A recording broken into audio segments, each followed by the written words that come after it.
All right, before I was a father, whenever I heard somebody say why, or whenever I heard the word why, I would sometimes think of the YMCA.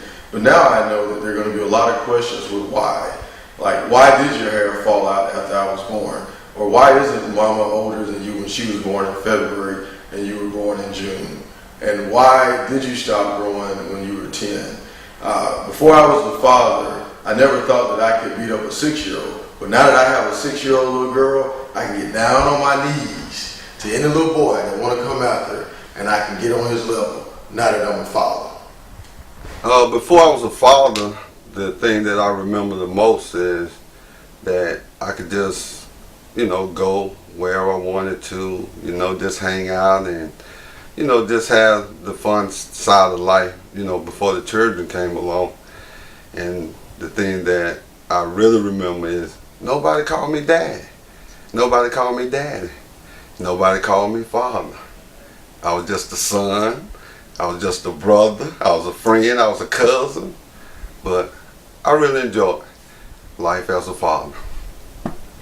One of the biggest things I learned since becoming a father was patience. I can recall when I was a kid, my son's age, I would ask my father what he thought was the dumbest question, like, what happens if I run my car off a cliff? He'd always say, you're gonna die, that's what's gonna happen.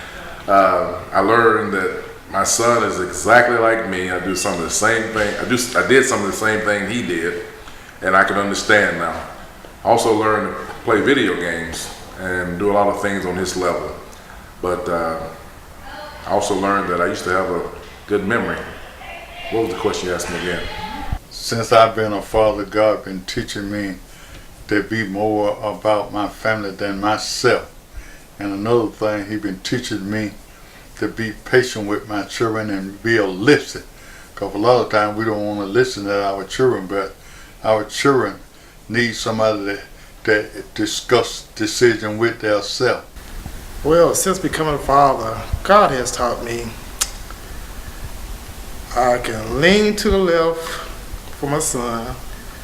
I can lean to the right for my wife. But most importantly, I got to lean forward to God in all things.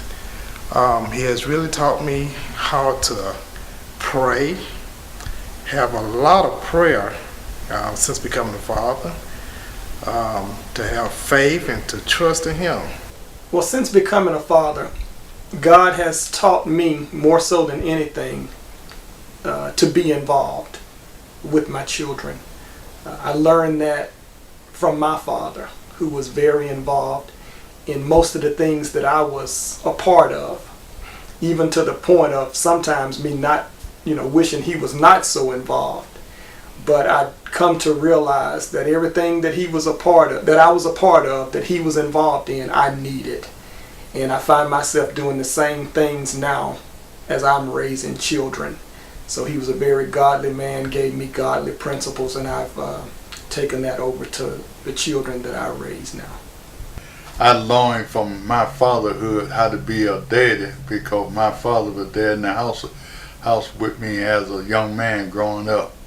And since I've been a father, I learned to be a father for the kids in the neighborhood, not only the kids in the house, but the kids around me. Wherever I took my children, if any other kids over there at the house, they went along with me and my children. When I'm at church, I might have on a pair of shoes. My son might have on a pair of shoes also that I bought, but that's a reflection of me. I might have on one shirt, my son might have on another shirt that I bought. That's a reflection of me. So God has shown me that whatever I do, there's a reflection of me since I became a father. And the things in my life brings about their results. So for most important, I learned that I really have to pray. I really have to just seek God's wisdom. I really have to just trust in Him. My prayers for fathers who may not have been as active in their children's lives as they would have wanted to. My prayer for fathers who want to become fathers is, I personally believe that 75% of it is just being there. when you're there, I think there's opportunity for the moments, meaning that don't touch that stove. You need to pick up your toys. You don't talk to your mother in that tone. Or you need to get in before it gets too late on school night.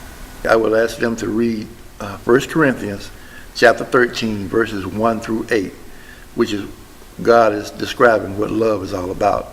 And love itself is the main reason I think that a person needs to become a father, because love has so many values, and of course we really know them, but if you can live with it and follow Christ's word in accordance with his information that he gives you in 1 Corinthians, then when any obstacle comes about, you'll be ready for it. Because if you don't love as a husband first, then it's going to be pretty hard to learn love a person as a father. I was fortunate in the fact that although my parents divorced when I was about 8, my father was very much active in my life.